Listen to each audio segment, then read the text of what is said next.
तो नमस्कार दोस्तों, आप सभी को स्वागत है आपके अपने यूट्यूब चैनल इंडियन पुस्तक पे।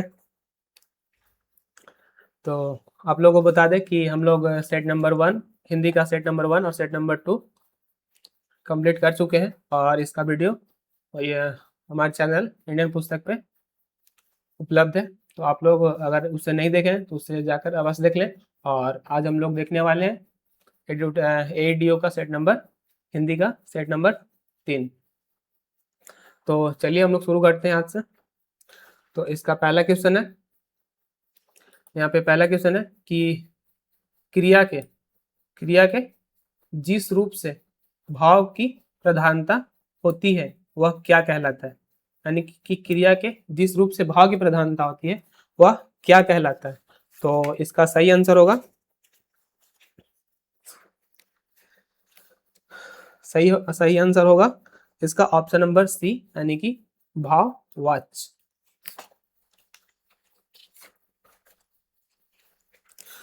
तो नेक्स्ट क्वेश्चन कि निम्न में कौन सा वाक्य शुद्ध है। यहाँ पे 4 ऑप्शन दिया हुआ, इसमें बताना है कि कौन सा ऑप्शन वाला वाक्य जो है इसमें सही लिखा हुआ। तो इसका सही आंसर हो जाएगा ऑप्शन नंबर डी, यानी कि इसमें जो लिखा हुआ है कि जीवन में सच्चा मित्र विरल ही मिलते हैं, ये जो वाक्य है वो सही लिखा हुआ है और बाकी का ऑप्शन सब गलत है। नेक्स्ट क्वेश्चन कि खड़ी बोली हिंदी के किस क्षेत्रीय रूप के अंतर्गत आती है। तो खड़ी बोली जो है वो किस क्षेत्रीय रूप के अंतर्गत आती है, इसमें बताना है कि कौन सा ऑप्शन सही होगा। तो इसका सही ऑप्शन होगा ऑप्शन नंबर सी, यानी कि पश्चिमी हिंदी से। नेक्स्ट क्वेश्चन है कि देवनागरी लिपि में छ, त्र, ज्ञ और स्र किस श्रेणी में रखा गया है। इसको किस श्रेणी में रखा गया है, यानी बताना है कि वो किस प्रकार का व्यंजन है। तो इसका सही आंसर हो जाएगा ऑप्शन नंबर बी, यानी कि संयुक्त व्यंजन है। संयुक्त व्यंजन है, यानी कि छ, त्र, ज्ञ और स्र जो है वो 2 व्यंजनों के मेल से बनते हैं। नेक्स्ट क्वेश्चन है कि उच्चारण स्थान के आधार पर उच्चारण स्थान के आधार पे कि ट वर्ग की ध्वनि, यानी कि ट वर्ग की ध्वनि, यानी ट वर्ग में कौन कौन सा वर्ण आएंगे, कौन आएगा। इसमें आएगा ट, ठ, ड, ढ और टवर्गीय क्या कहलाती है। तो इसका सही आंसर हो जाएगा ऑप्शन नंबर सी, यानी कि मूर्धन्य, यानी कि ट वर्ग ध्वनि का जो उच्चारण स्थान होता है वो होता है मूर्धन्य। नेक्स्ट क्वेश्चन है कि निम्नलिखित में से कौन सा वर्ण महाप्राण नहीं है। इसमें बताना है कि कौन सा वर्ण है वो महाप्राण नहीं है। तो इसका सही आंसर होगा ऑप्शन नंबर सी, यानी क जो है वो महाप्राण नहीं है। नेक्स्ट क्वेश्चन है इसमें कि दो या दो से अधिक वर्णों के मेल से उत्पन्न विकार को क्या कहते हैं। यानी कि 2 या 2 से अधिक वर्णों के मेल से जो विकार उत्पन्न होता है उसको क्या कहा जाता है। तो इसका सही आंसर होगा ऑप्शन नंबर सी, यानी कि उसे संधि कहते हैं। नेक्स्ट क्वेश्चन है कि महर्षि यहाँ पे जो महर्षि शब्द है में कौन सा संधि है, महर्षि शब्द में कौन सा संधि वो बताना है हम लोग को। तो इसका सही आंसर हो जाएगा ऑप्शन नंबर सी, यानी कि इसमें गुण संधि है। नेक्स्ट क्वेश्चन है कि जहां अप्रस्तुत का प्रस्तुत में निषेध रहित आरोप किया जाए वहां खाली स्थान अलंकार होता है। यहाँ पे हम लोग को अलंकार बताना है, यहाँ पे अलंकार बताना है कि जहां पे अप्रस्तुत का प्रस्तुत में निषेध रहित आरोप किया जाए वहां पे बताना है कि कौन सा अलंकार होता है। तो इसका सही आंसर होगा ऑप्शन नंबर ए, यानी कि यहाँ पे रूपक अलंकार होता है। नेक्स्ट क्वेश्चन है कि अत्यावश्यक शब्द में कौन सी संधि है। तो हम लोग बताना है कि अत्यावश्यक शब्द है इसमें कौन सी संधि है। तो इसका सही आंसर होगा ऑप्शन नंबर ए, यानी कि इसमें यन संधि है, क्योंकि यहाँ पे ई और आ मिल करके या बन रहे हैं, ई और आ मिल करके या का निर्माण कर रहा है। नेक्स्ट क्वेश्चन है कि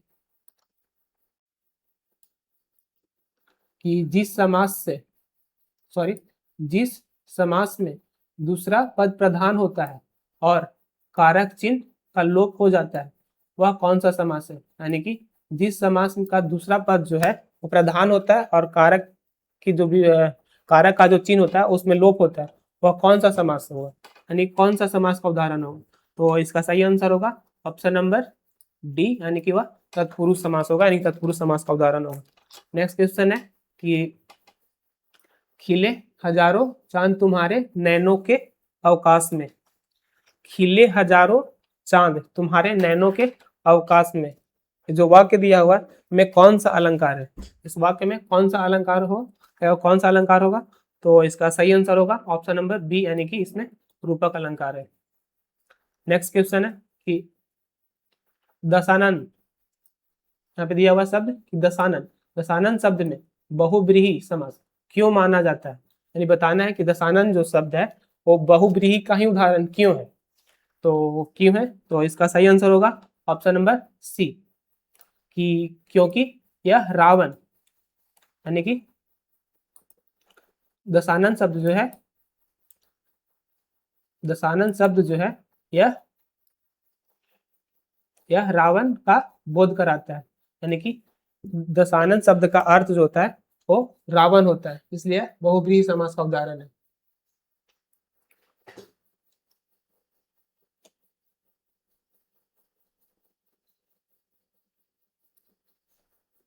नेक्स्ट क्वेश्चन है कि निम्नलिखित प्रश्नों में चार विकल्प में से उस सही विकल्प का चयन करें जो अशुद्ध वाक्य के शुद्ध रूप का अच्छा विकल्प है।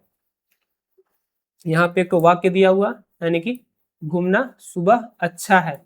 जो घूमना सुबह अच्छा वाक्य है इसका सही रूप कौन होगा वो हम लोग को चुनना है।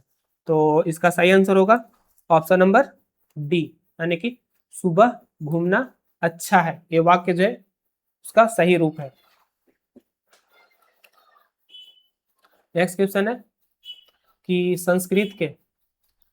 में पूछ रहा है कि संस्कृत के वे शब्द जो हिंदी में बिना किसी परिवर्तन के ज्यों के त्यों प्रयुक्त होते हैं क्या कहलाते हैं। यानी कि संस्कृत का वह शब्द बताना है जो हिंदी में सेम टू सेम इस्तेमाल होता है, उस शब्द को क्या कहते हैं। तो उसका सही आंसर होगा ऑप्शन नंबर बी, यानी कि वह तत्सम शब्द कहलाते हैं। नेक्स्ट क्वेश्चन है कि गोधूम, यहाँ पे शब्द दिया हुआ है कि गोधूम शब्द का तत्भव रूप क्या है, यानी कि जो गोधूम शब्द है वह तत्सम का रूप है, इसका तत्भव रूप क्या होता है, तत्भव रूप क्या है। तो इसका सही आंसर हो जाएगा ऑप्शन नंबर सी, यानी कि गोधूम का तत्भव रूप होगा गेहूं। नेक्स्ट क्वेश्चन है कि काजू और कारतूस शब्द किस विदेशी भाषा से हिंदी में आए हैं। यानी कि एक काजू और कारतूस जो शब्द है वो किस विदेशी भाषा से हिंदी में आए हैं। तो इसका सही आंसर होगा ऑप्शन नंबर बी, यानी कि काजू और कारतूस जो थे वो फ्रेंच भाषा है और फ्रेंच भाषा से हम लोग हिंदी में इसका इस्तेमाल करने लगे हैं। नेक्स्ट क्वेश्चन है कि बुढ़ापा, यहाँ पे दिया हुआ है कि बुढ़ापा शब्द में कौन सी संज्ञा है, बताना है कि बुढ़ापा शब्द जो है वो संज्ञा का किस संज्ञा का उदाहरण है। तो इसका सही आंसर होगा ऑप्शन नंबर सी, यानी कि यह बुढ़ापा शब्द जो है वो भाववाचक संज्ञा है, बुढ़ापा शब्द भाववाचक संज्ञा है। नेक्स्ट क्वेश्चन है कि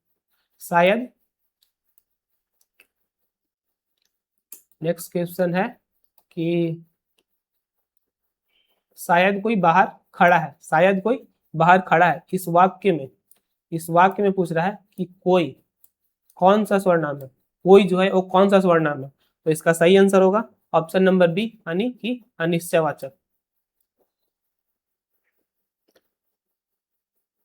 नेक्स्ट क्वेश्चन है कि विशेषण के कितने भेद माने गए हैं, इसमें विशेषण के भेद के बारे में बताने की उसके कितने भेद होते हैं। तो इसका सही आंसर होगा ऑप्शन नंबर सी, यानी कि इसके 5 भेद होते हैं। नेक्स्ट क्वेश्चन है कि यह गाय बहुत दूध देती है, यह गाय बहुत दूध देती है। इस वाक्य में यह जो है, यह किस प्रकार का विशेषण है। पूछ रहा है कि यह जो है वो किस प्रकार का विशेषण है। इसका सही आंसर होगा ऑप्शन नंबर सी, यानी कि यह सर्वनामिक यानी कि संकेतवाचक विशेषण है। नेक्स्ट क्वेश्चन कि संरचना के आधार पर क्रिया का वह रूप जिसमें कर्ता स्वयं कार्य न करके किसी अन्य को प्रेरित करता है। कि संरचना के आधार पर क्रिया का वह रूप बताना है जिसमें कर्ता स्वयं कार्य नहीं करता है बल्कि वह किसी अन्य को प्रेरित करता है, क्या कहलाता है। अन्य को प्रेरित करता है, क्या कहलाता है, वो हम लोग को बताना है। तो इसका सही आंसर होगा ऑप्शन नंबर सी, यानी कि प्रेरणार्थक क्रिया। क्यों? क्योंकि कर्ता जो है किसी को प्रेरित कर रहा है काम को करने के लिए, इसलिए इसका सही आंसर होगा ऑप्शन नंबर सी, यानी कि प्रेरणार्थक क्रिया। नेक्स्ट क्वेश्चन है कि बच्चा दूध पीकर सो गया। इस वाक्य में पीकर कौन सा क्रिया है। तो इस वाक्य में हम लोग देखेंगे कि इसमें 2 ठो क्रिया है, पहला पीकर और दूसरा सो गया। इसमें दो ठो क्रिया है, तो जो इसमें पहले आया है उसे क्या कहते हैं हम लोग, पूर्वकालिक क्रिया, यानी कि इसका सही आंसर होगा ऑप्शन नंबर बी, यानी कि इसका सही आंसर होगा पूर्वकालिक क्रिया। नेक्स्ट क्वेश्चन है कि पक्षी आकाश में उड़ रहे हैं। पक्षी जो है आकाश में उड़ रहे हैं। इस वाक्य में क्रिया उड़ना, इस वाक्य में जो क्रिया उड़ना है वो किस प्रकार का है। तो इसका सही आंसर होगा ऑप्शन नंबर बी, यानी यह जो है वो अकर्मक क्रिया का उदाहरण है। उड़ना किस प्रकार का है, अकर्मक क्रिया का उदाहरण है इसमें। नेक्स्ट क्वेश्चन है कि इसमें पूछ रहा है कि निम्न प्रश्न में 4 विकल्प में से उस सही विकल्प का चयन करें जो बताता है कि नीचे दिए गए छंद प्रत्येक चरण में कितनी मात्राएं हैं, कितनी अभिषेक पयोद हैं, बलहारी इस कितने अभिषेक हैं। तो इसमें बताना है। तो इसमें यहाँ से शुरू होता है क्वेश्चन कि बलहारी इस वेश की, हे मातृभूमि तू सत्य ही सगुन मार्तिक सर्वेश की। तो इसमें बताना है कि प्रत्येक छंद में कितनी मात्राएं हैं। तो इसका सही आंसर होगा ऑप्शन नंबर ए, यानी कि इसमें 15 से 13 के क्रम से टोटल 28 मात्राएं हैं। नेक्स्ट क्वेश्चन है कि निम्नलिखित प्रश्न में 4 विकल्प में से उस सही विकल्प का चयन करें जो बताता है कि संयोग और वियोग किस रस के रूप हैं।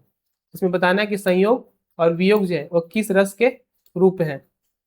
तो इसका सही आंसर होगा ऑप्शन नंबर सी, यानी कि श्रृंगार रस के रूप है। नेक्स्ट क्वेश्चन है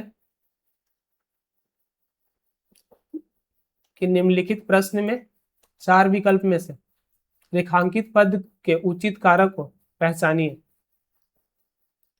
तो इसमें बताना है कि कौन सा कारक इस्तेमाल किया गया है। यहाँ पे दिया हुआ में, यहाँ पे रेखांकित होगा। तो इसमें बताना है कि बोतल में दूध बचा है, तो यहाँ पे जो में लगा हुआ और किसको, कौन सा कारक का रेखांकित शब्द उचित कारक बताना है कि यहाँ जो में है वो कौन सा कारक का है।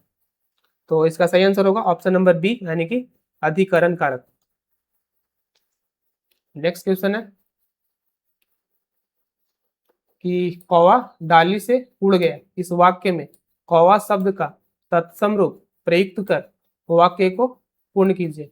यहाँ पे बताना है कि कौवा डाली से उड़ गया में कौवा जो है इसका तत्सम रूप बताना है, कौवा का तत्सम रूप बताना है और तत्सम रूप से ही एक तो वाक्य बनाना है।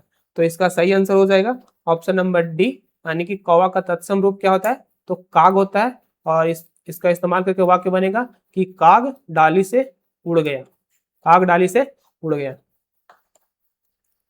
नेक्स्ट क्वेश्चन है कि यदि वर्षा होती तो फसल अच्छी होती, यदि वर्षा होती तो फसल अच्छी होती।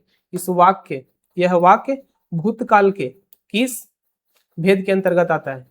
बताना है कि जो वाक्य है भूतकाल के किस भेद के अंतर्गत आता है। तो इसका सही आंसर होगा ऑप्शन नंबर सी, यानी कि हेतु हेतु मद भूतकाल, यानी कि ऐसा होता तो वैसा होता। नेक्स्ट क्वेश्चन है कि रस का संबंध किस धातु से माना जाता है। रस का जो संबंध वो किस धातु से माना जाता है। इसका सही आंसर होगा ऑप्शन नंबर ए, यानी कि श्री से, यानी कि दंती सा में री की मात्रा, यानी कि श्रेय। नेक्स्ट क्वेश्चन है कि मुझसे चला नहीं जाता, मुझसे चला नहीं जाता, इस वाक्य में किस वाच्य, यह जो वाक्य है किस वाच्य का उदाहरण है, मुझसे चला नहीं जाता। तो इसका सही आंसर होगा भाववाच्य से, यानी कि इसका ऑप्शन सी सही होगा। नेक्स्ट क्वेश्चन है कि जो शब्दांश जिस शब्द के पूर्व में जुड़कर उसके अर्थ में परिवर्तन लाते हैं वे क्या कहलाते हैं। यानी कि उसके बारे में बताना है जो किसी शब्द के शुरुआत में लगते हैं, यानी कि पहले लगते हैं और उसके अर्थ को परिवर्तन लाते हैं, उसके अर्थ में परिवर्तन लाते हैं, उसको क्या कहा जाता है। इसका सही आंसर होगा ऑप्शन नंबर सी, यानी कि उपसर्ग। यानी कि उपसर्ग जो है वो शब्द के पहले जुड़ता है और उसके अर्थ में परिवर्तन लाता है।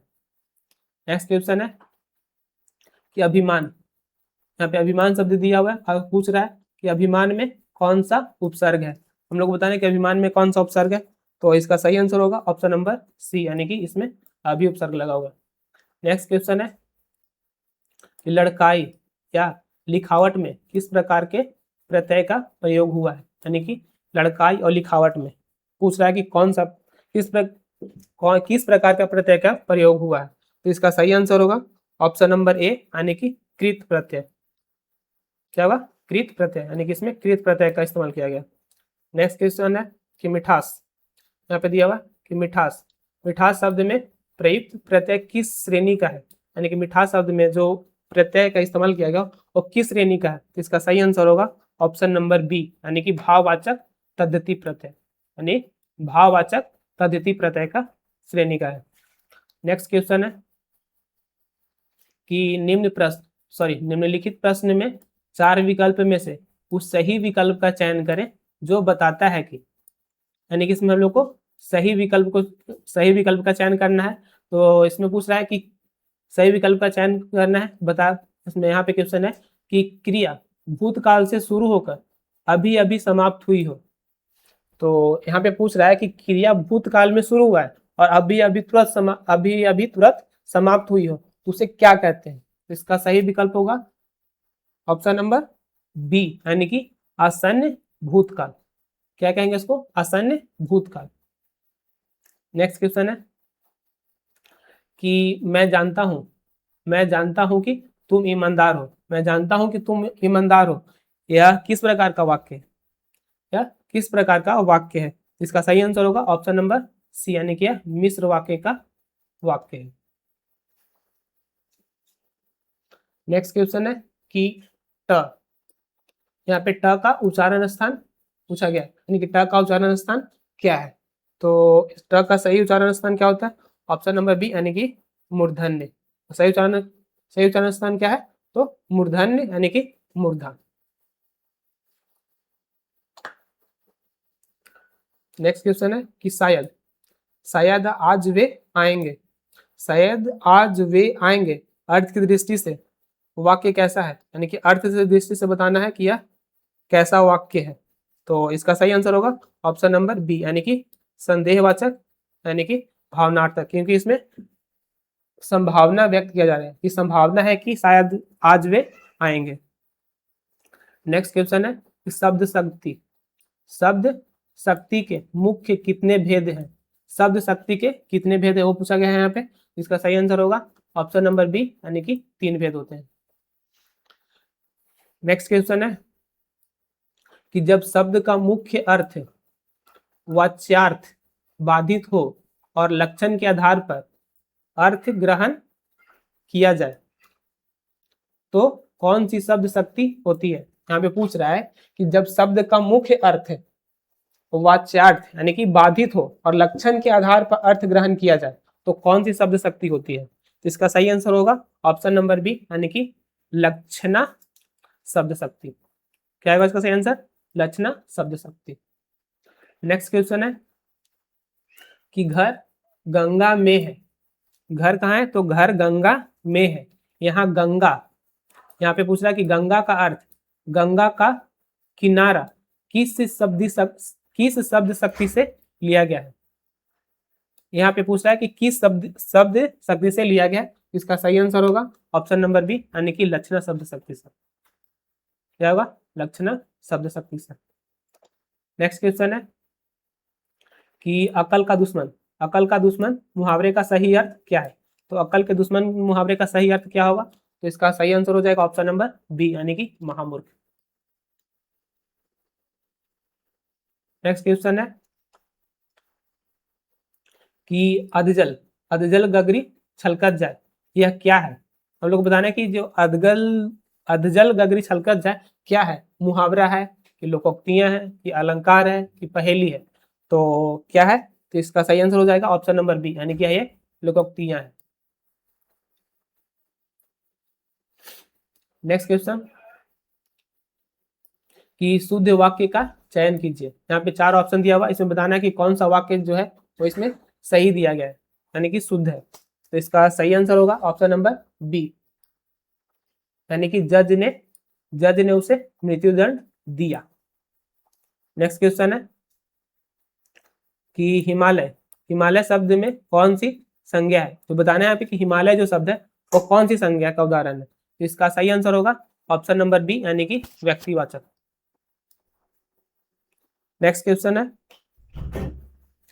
नेक्स्ट क्वेश्चन यहाँ पे है कि पंकज, यहाँ पे दिया हुआ कि पंकज, पंकज का अर्थ होता है, यानी कि पंकज का मतलब होता है कि कीचड़ में जन्म लेने वाला, यानी कि कमल। यानी कि पंकज का पर्यायवाची शब्द यहाँ पे कमल है, और पंकज का अर्थ होता है कि कीचड़ में जन्म लेने वाला। यहाँ पे शब्द रचना, जो शब्द रचना हुआ है इसकी व्युत्पत्ति के आधार पर किस श्रेणी का है, वही यानी कि इस उत्पत्ति के आधार पर किस श्रेणी का शब्द है, यहाँ पे वो पूछ रहा है। इसका सही आंसर हो जाएगा ऑप्शन नंबर सी, यानी कि योग रूढ़ का उदाहरण है, यह योग रूढ़ श्रेणी का है। नेक्स्ट क्वेश्चन है कि क्रिया विशेषण, यहाँ पे पूछ रहा है कि क्रिया विशेषण अविकारी शब्द है या अविकारी, यानी कि यहाँ बताना है कि जो क्रिया विशेषण होता है वो विकारी शब्द होते हैं या अविकारी शब्द होते हैं। तो इसका सही आंसर होगा ऑप्शन नंबर बी, कि क्रिया विशेषण जो होते हैं वो अविकारी शब्द होते हैं, यानी कि ऑप्शन नंबर बी इसका सही होगा। नेक्स्ट क्वेश्चन है कि यहाँ पे पूछ रहा है कि निपात, जैसे यहाँ पे निपात दिया हुआ, निपात के जैसे में यहाँ पे दिया हुआ, जैसे ही, भी, तो का वाक्य में क्या कार्य होते हैं। यहाँ पे निपात दिया हुआ, पूछ रहा है कि निपात का वाक्य में क्या कार्य होता है, वो पूछ रहा है। तो इसका सही आंसर होगा ऑप्शन नंबर बी, यानी कि निपात का वाक्य में कार्य होता है कि अर्थ में बल या विशेष जोड़ देना, अर्थ में बल या विशेष जोड़ देना इसका कार्य होता है।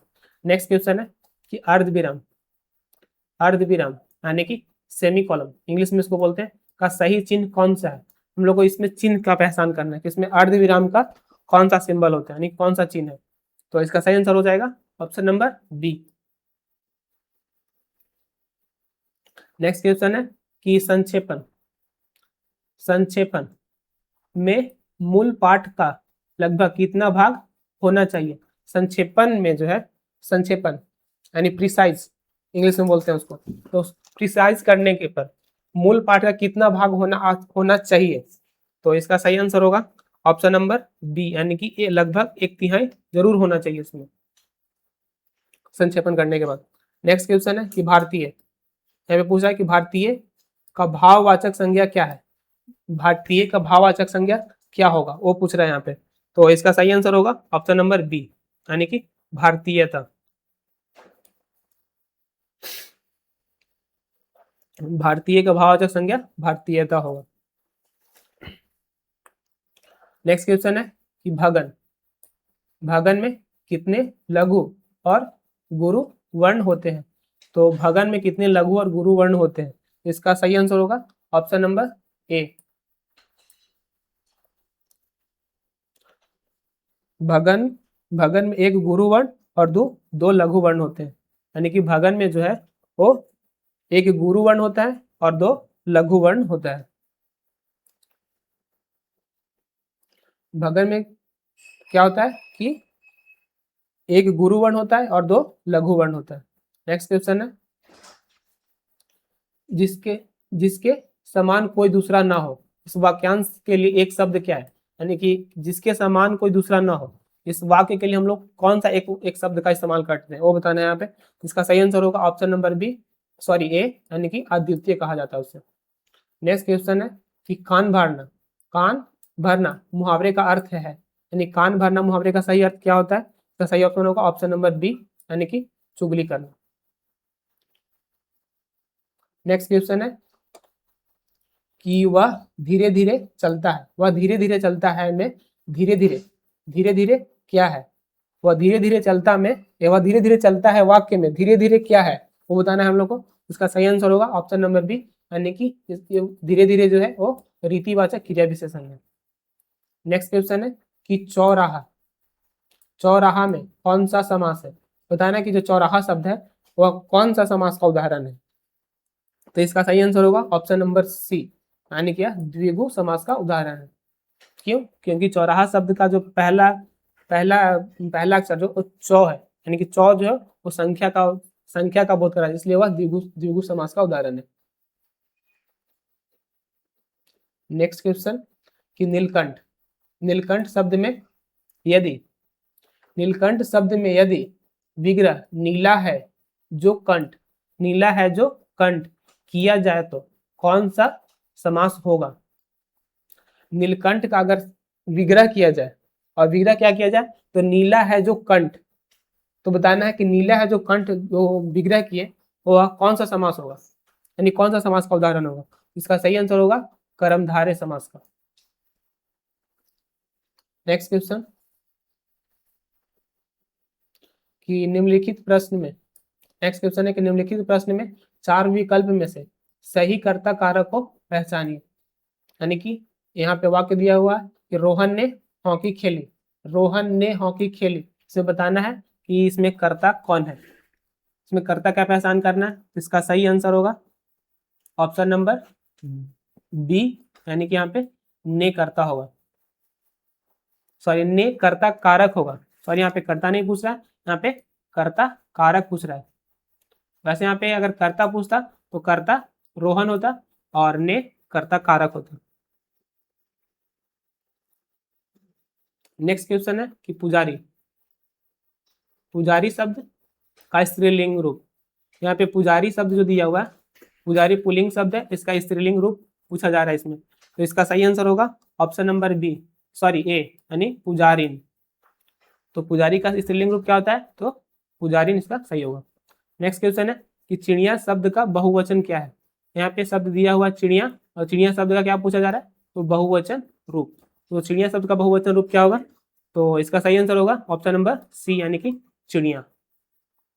नेक्स्ट क्वेश्चन है कि वीर का स्त्रीलिंग क्या है, यानी कि वीर यहाँ पे स्त्रीलिंग शब्द पूछा जा रहा है। इसका सही आंसर होगा ऑप्शन नंबर ए, यानी वीरांगना। नेक्स्ट क्वेश्चन है कि राम ने रोटी खाई वाक्य में क्रिया किसके अनुसार है? राम ने रोटी खाई वाक्य में क्रिया किसके अनुसार है? तो इसका सही आंसर होगा ऑप्शन नंबर बी, यानी कि कर्म के अनुसार है। क्रिया किसके अनुसार है? तो कर्म के अनुसार है। नेक्स्ट क्वेश्चन है कि मोहन ने पत्र लिखा वाक्य में कौन सा वाच्य, इसमें वाच्य पूछा जा रहा है। तो इसका सही आंसर होगा ऑप्शन नंबर ए, यानी कि कर्तृवाच्य। नेक्स्ट क्वेश्चन है कि निम्नलिखित प्रश्नों में चार विकल्प में से दिए गए वाक्य का सही काल वाला विकल्प पहचान कीजिए। इसमें काल बताना है। यहाँ पे वाक्य है कि आज वर्षा होगी, क्या यहाँ पे? तो कि आज वर्षा होगी ये वाक्य है, उसमें कौन सा काल का इस्तेमाल किया गया, यानी कौन सा काल का प्रयोग किया गया, और इस ऑप्शन में से बताना है हम लोग को। तो इसका सही आंसर क्या होगा? तो ऑप्शन नंबर बी, यानी कि संभाव्य वर्तमान काल, यानी कि वर्तमान काल में संभावना लगाया जा रहा है कि आज वर्षा होगी। नेक्स्ट क्वेश्चन में यहाँ पे गधांश दिया गया है, जिसको आप लोग ध्यानपूर्वक पढ़ लीजिएगा, और पढ़ करके इसका सही उत्तर आप लोग इसका उत्तर आप लोग बनाइएगा। तो आइए हम लोग इसका उत्तर बता देते हैं।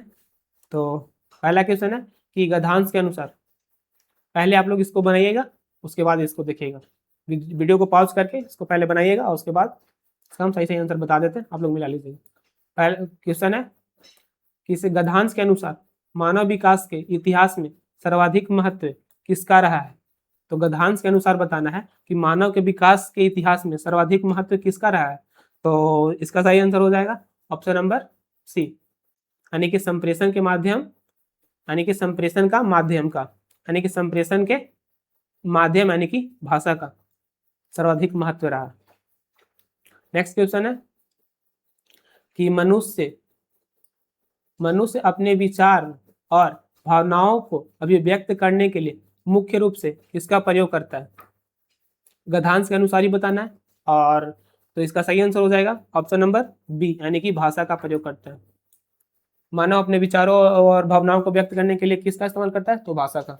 नेक्स्ट क्वेश्चन है कि भाषा के माध्यम से हम क्या जान पाते हैं। भाषा के माध्यम से हम लोग क्या जान पाते हैं वो बताना है यहाँ पे। गधांश के अनुसार ही इसका सही आंसर होगा ऑप्शन नंबर बी, अपना इतिहास जान पाते हैं, संस्कृति के बारे में जान पाते हैं और संचित ज्ञान विज्ञान के बारे में जान पाते हैं। नेक्स्ट क्वेश्चन है कि समाज की इकाई किसे माना गया है। समाज की इकाई किसे माना गया है, तो इसका सही आंसर हो जाएगा ऑप्शन नंबर बी, यानी कि मनुष्य को। नेक्स्ट क्वेश्चन है कि उपयुक्त गधांश का उपयुक्त शीर्षक क्या हो सकता है। तो आप लोग ऊपर गधांश को पढ़े होंगे और उसी के अनुसार यहाँ पे बताना है कि इसका सही शीर्षक क्या होना चाहिए। तो आप लोग को पता होना चाहिए और इसका उत्तर आप लोग हमारे कमेंट बॉक्स में जरूर बताइएगा। और तो आज हम लोग ये 100 क्वेश्चन इस हिंदी का लगभग 70 क्वेश्चन कंप्लीट कर चुके हैं और मिलेंगे अगले नेक्स्ट वीडियो में।